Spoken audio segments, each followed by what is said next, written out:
А вот видео для тех, кто катается на моторе. Вот такой оркестр у меня каждое утро. Слышите, как стукает? Я сейчас поднесу.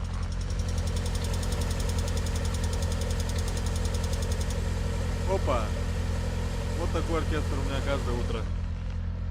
Машина цокотит, пока градусов 30-20 не наберет. Цокотит, цокотит. Я не знаю, что с этим делать. Первый раз с этим столкнулся еще осенью, когда было уже в районе 10-5 градусов. Вот. Мороз, машина особенно цокотит. Но меня успокаивает то, что все равно этот звук перестает и как бы можно ехать по идее. Вот.